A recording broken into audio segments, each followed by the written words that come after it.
Hello friends, સ્વાગત છે તમારું આજના નવા વિડીયોમાં. તો મિત્રો, આજના વિડીયોમાં હું તમારી સાથે મંચુરિયનની રેસિપી શેર કરવાની છું. ખાલી આપણે કોબીજમાંથી જ મંચુરિયન બનાવીને તૈયાર કરવાના છે અને ખૂબ જ સરળ રીત છે.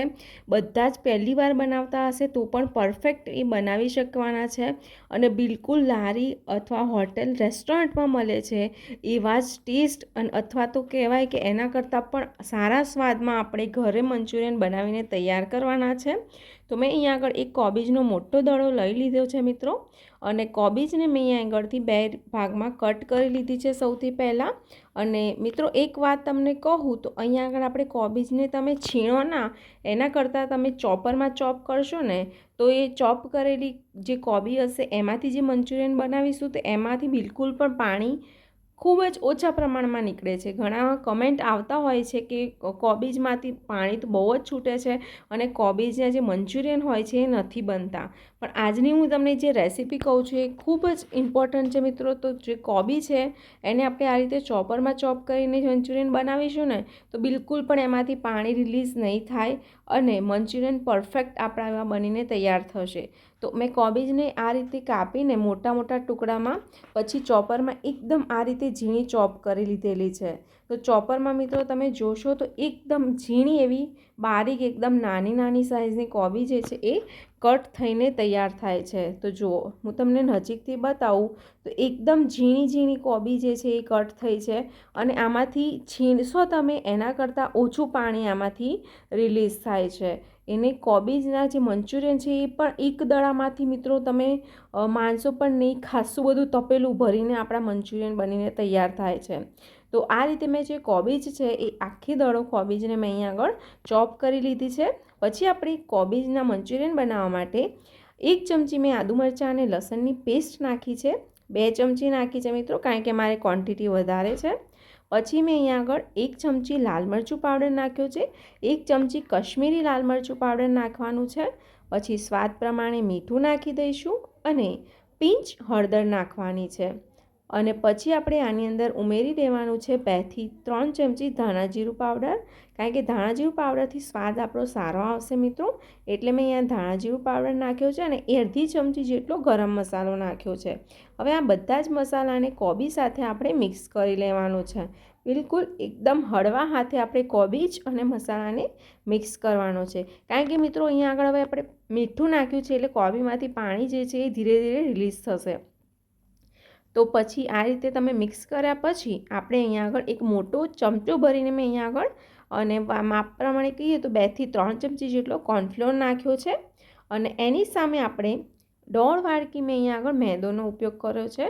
પણ મેદો મિત્રો ધ્યાન રાખવાનું છે, મેં અહીંયા અત્યારે 1 વાડકી ઉમેર્યો છે. અને કોબીજ સાથે આપણે મેદાને સૌથી પહેલાં તો મિક્સ કરી લેવાનો છે આ રીતે. અને જો જરૂર લાગે ત્યાર પછી આપણે અહીંયા આગળ બીજો મેદો ઉમેરવાનો છે. એટલે કે ટોટલ હું તમને કહું તો મેં અહીંયા 1.5 વાડકી મેદાનો ઉપયોગ કર્યો છે. અને જેમ જેમ તમે મસળશો ને મિત્રો આ રીતે જુઓ તો એમાંથી છે ને ધીરે ધીરે પાણી નીકળશે. તમને એવું લાગતું હશે કે કોરું છે, પણ જેમ જેમ તમે મિક્સ કરતા જશો તેમ ખબર પડશે કે એક બાઇન્ડિંગ આવવા મળશે મંચુરિયનમાં. અને મિત્રો, જ્યારે પણ તમે આ મિક્સરને મિક્સ કરો ને તરત જ તમારે મંચુરિયન બોલ બનાવી દેવાના છે. જો આ જે મિક્સર છે એને બનાવીને તમે લોટ બાંધીને આ રીતે મૂકી રાખશો ને તો એમાંથી બહુ પાણી રિલીઝ થઈ જશે અને મંચુરિયન એના બનાવવામાં પ્રોબ્લેમ પણ આવી શકે છે. જ્યારે પણ તમે બનાવવું હોય ત્યારે તાજું જ બનાવીને એને ફ્રાય કરી લેવાનું છે મિત્રો. હવે બીજું કે તેલ કેવું ગરમ હોવું જોઈએ, તો તેલ એટલું ગરમ હોવું જોઈએ કે આપણે બેટરને જ્યારે નાખીએ તરત એ ઉપર ના આવી જવું જોઈએ, થોડીક વાર રહીને આવવું જોઈએ. એકદમ તરત આવી જાય તો તમારે સમજવાનું છે કે બહુ જ જે તેલ છે એકદમ બહુ જ વધારે પડતું ગરમ થઈ ગયું છે. તો ત્યારે મંચુરિયન બોલ નાખશો મિત્રો તો બોલ જે છે એ એકદમ કડક થઈ જશે અને ચવ્વળ થઈ જશે. જ્યારે પણ આપણે ખાવાનું હશે ત્યારે બનાવીએ ને મંચુરિયન ત્યારે એકદમ ચવ્વળ જેવા લાગશે. તો ઘણા બધાની કમેન્ટ પણ આવતી હોય છે કે મંચુરિયન બોલ્સ અમારા એકદમ ચવ્વળ અને એકદમ કડક થઈ જાય છે. તો એવું કેમ થાય છે કે જ્યારે પણ તમે ગરમ તેલની અંદર જ્યારે બોલ તળતા હશો ત્યારે તમારે આવું થશે. અને બીજી વાતનું ધ્યાન રાખવાનું છે કે ધીમા ગેસે આપણે બિલકુલ પણ બોલ્સને તળવાના નથી. મીડિયમ ટુ હાઈ ફ્લેમ પર જ આપણે મંચુરિયન બોલને ફ્રાય કરવાના છે.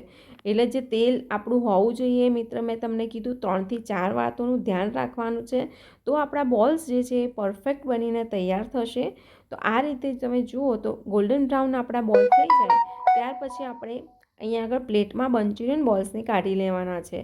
તો જે એક વારની અંદર જેટલા પણ બોલ્સ આવે એ આપણે અહીંયા આગળ કઢાઈની અંદર મૂકી દેવાના છે તળવા માટે. તો અહીંયા આગળ મેં 2થી 4 બેચ આ રીતે તળીને તૈયાર કરી લીધી છે. અને બોલને મિત્રો તમે જોશો તો કોઈ પણ શેપ આપ્યા વગર મેં તળ્યા છે. કારણ કે હોટલમાં અને રેસ્ટોરન્ટમાં આ રીતે જ તળતા હોય છે, કોઈ ગોળ ગોળ શેપ આપીને તળતા નથી હોતા.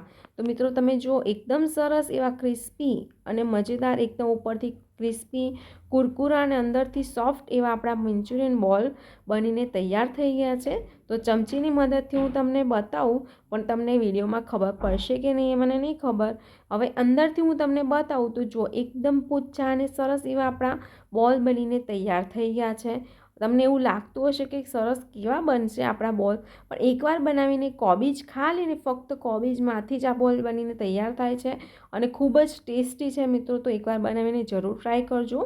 તો હવે આપણે જે બોલ જે છે એ મંચુરિયનની ગ્રેવી છે, આપણે ડ્રાય મંચુરિયન આજે બનાવી રહ્યા છે. તો અહીં આગળ મેં તેલ લઈ લીધું છે સૌથી પહેલાં, અને પછી આપણે એની અંદર નાખી દઈશું 2થી 3 ચમચી લસણ આદુ મરચાંની પેસ્ટ. અને લસણ આદુ મરચાંની પેસ્ટ નાખવી ખૂબ જ જરૂરી છે. ઘણીવાર કમેન્ટમાં કહેતા હોય છે કે ના નાખે તો ચાલે, પણ મિત્રો આદુ અને મરચાંની પેસ્ટ અને લસણનું ટેસ્ટ તો હોય જ, કારણ કે મંચુરિયનમાં લસણ વગર બિલકુલ પણ નથી ચાલે એવું. હવે પછી આપણે અહીંયા આગળ મેં વેજીટેબલ કટ કરીને રાખ્યા છે. તો સૌથી પહેલાં અહીંયા આપણે કેપ્સિકમ જે છે એ ઉમેરી દઈશું અહીંયા, અને કેપ્સિકમને પણ આપણે સરસ રીતે સાંતળી લેવાનું છે. તો જો આ રીતે જ્યારે, અને એકદમ ધ્યાન રાખવાનું કે જ્યારે પણ આ બધા જે આપણા વેજીટેબલ્સ છે એટલે કે જે શાકભાજી છે એને સાંતળતા હોઈએ ત્યારે ગેસ જે છે એકદમ હાઈ હોવો જોઈએ આપણે. કારણ કે જ્યારે આપણે ધીમા ગેસે તમે સાંતળશો ને મિત્રો તો એકદમ ચવડ થઈ જશે.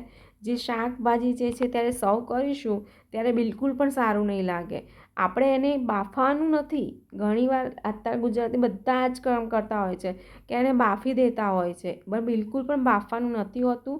આમાં જે પાણીનો ભાગ હોય છે એ જ આપણે કાઢવાનો હોય છે બસ. હવે મિત્રો બાકીના પણ શાકભાજી મેં અહીંયા નાખી દઉં છું. એટલે કે મેં ટામેટું જે ઝીણું સમારીને રાખ્યું છે તો ટામેટાને પણ હું અહીંયા નાખી દઉં છું. તો શાકભાજીનું પ્રમાણ તમે તમારા પ્રમાણે ઓછું પણ કરી શકો છો મિત્રો, પણ શાકભાજીનું પ્રમાણ આગળ પડતું હોય તો સારું લાગે છે એટલે મેં વધારે શાકભાજી નાખ્યું છે. 2 ચમચી મેં અહીંયા આગળ રેડ ચીલી સોસ નાખ્યો છે. 1 ચમચી આપણે સોયા સોસ ઉમેરી દેવાનો છે, અને 2 ચમચી આપણે ટામેટાનો સોસ ઉમેરવાનો છે મિત્રો. તો આ પ્રમાણે પરફેક્ટ છે મિત્રો, કે મંચુરિયન બોલની પ્રમાણે આપણે આ જ પ્રમાણ રાખવું જરૂરી છે.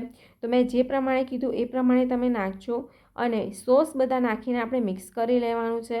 પછી એની અંદર આપણે લાલ મરચું પાવડર નાખીશું. તો મેં અહીંયા આગળ કશ્મીરી મરચું અને લાલ મરચું બેઉ ભેગું કરીને નાખ્યું છે, કારણ કે કશ્મીરી મરચું જ્યારે નાખીશું તો એનો કલર સારો આવશે. અને શાકભાજીના પ્રમાણનું અહીંયા આગળ મીઠું પણ મેં ઉમેરી દીધું છે. હવે આપણે એની અંદર કોર્નફ્લોરની જે સ્લરી બનાવેલી છે મિત્રો, તો સ્લરી એટલે કે 2 ચમચી કોર્નફ્લોર લેવાનો છે અને એની અંદર થોડું પાણી ઉમેરી દેવીને એની પેસ્ટ બનાવીને તૈયાર કરીશું.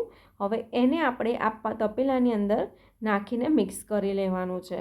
તો મિત્રો અહીંયા આગળ જ્યારે પણ આપણે કોર્નફ્લોરની સ્લરી ઉમેરીએ તો એની સાથે મેં અહીંયા આગળ થોડું પાણી પણ ઉમેરી દીધું છે. મારી ક્વોન્ટિટી જે છે મંચુરિયનની એ ખાસી એવી વધારે છે. તો મેં અહીંયા આગળ અડધા ગ્લાસ ઉપર, એટલે કે માનો ને 1 ગ્લાસ જેટલું અહીંયા આગળ મેં પાણી ઉમેરી દીધું છે. એટલે કે ગ્રેવી મંચુરિયન તમને લાગતું હશે, પણ મિત્રો આમાંથી ગ્રેવી બિલકુલ નહીં થવાની.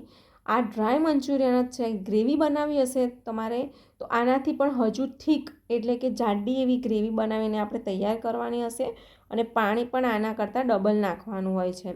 તો જો આપણી જે ગ્રેવી છે, મતલબ જે ડ્રાય મંચુરિયનની જે ગ્રેવી છે એ તૈયાર છે. હવે જે મંચુરિયન બોલ બનાવીને રાખ્યા છે તો એ બધા જ બોલને આપણે મંચુરિયનની જે ગ્રેવી બનાવીને રાખી છે તો એની અંદર નાખી દઈશું.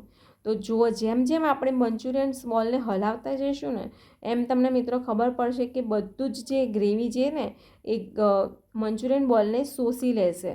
તો ગ્રેવી તો બિલકુલ નહીં લાગે. આ ડ્રાય મંચુરિયન જ આપણે બનાવ્યું છે. તમને લાગતું હશે કે ગ્રેવીવાળું છે, પણ ગ્રેવીવાળું બિલકુલ નથી. આ જે છે બધું જ મિક્સ થઈ ગયું છે, શાકભાજી અને મંચુરિયન. એકદમ હળવા હાથે આપણે મંચુરિયન બોલને મિક્સ કરવાના છે મિત્રો, કારણ કે એકદમ ફાસ્ટ તમે કરશો તો બોલ્સ જે છે એ તૂટી જશે. એકદમ હળવા હાથે બોલ્સને આપણે મિક્સ કરવાનું છે. અને ઉપરથી મેં અહીંયા આગળ લીલી ડુંગળીના જે છે એને નાખી છે. હવે આપણે પ્લેટમાં સર્વ કરી લઈએ મંચુરિયન્સને. તો મિત્રો, આ મંચુરિયન એકવાર બનાવીને જરૂરથી ટ્રાય કરજો. જે વેજીટેબલ મંચુરિયન હોય છે એના કરતાં પણ સારું કેબેજ મંચુરિયન જ આપણે બનાવેલું છે. બિલકુલ પણ બીજા કશાનો ઉપયોગ કર્યા વગર બોલ બનાવીને તૈયાર કર્યા હતા. તો આ સિઝન છે કોબીજની, તો એકવાર બનાવીને જરૂરથી ટ્રાય કરજો બધા. અને ઉપરથી મેં અહીંયા આગળ કોબીજની સ્લાઇસીસ મેં અહીંયા આગળ લચ્છા નાખ્યા છે અને એનાથી સર્વ કર્યું છે. અને એક ધાણાની પાંખડી મૂકી છે. તો આ મંચુરિયન તમને મિત્રો કેવું લાગ્યું તો મને કમેન્ટ કરીને જરૂરથી કહેજો. જો સારું લાગે તો પોતાના ફેમિલી ફ્રેન્ડ્સમાં પણ જરૂરથી શેર કરજો. અને આવી જ અવારનવાર જે રેસીપી છે એ જોવા માટે મારી ચેનલને પણ સબસ્ક્રાઈબ કરી લેજો. અને આની સાથે ખાવા માટે મેં કેબેજના જે લચ્છા છે એ પણ ચોપ કરી લીધા હતા ને આની સાથે સર્વ કર્યા. એની ઉપર ચાટ મસાલો નાખીને ખાઈએ તો મંચુરિયન સાથે ખૂબ જ મજા આવે છે. તો મંચુરિયન આપણું બનીને તૈયાર છે ફ્રેન્ડ્સ. તો વિડીયો સારો લાગે તો પ્લીઝ મારી ચેનલને લાઇક કરજો, સબસ્ક્રાઈબ કરજો. બધા ક્યાંથી જુઓ છો એ પણ મને કમેન્ટ કરજો. સારો લાગ્યો હોય તો કમેન્ટ જરૂરથી કરજો મિત્રો પ્લીઝ. તો મને ખબર પડે કે બધા વિડીયો ક્યાંથી જુએ છે અને વિડીયો ગમે તો એ રીતે કમેન્ટ કરો. ના ગમે તો એવું ડિસલાઇક પણ તમે કરી શકો છો. એવું નથી કે લાઇક જ કરવું. ના ગમે તો ડિસલાઇક કરી દેજો. તો મળીશું આપણે નેક્સ્ટ વ્લોગમાં.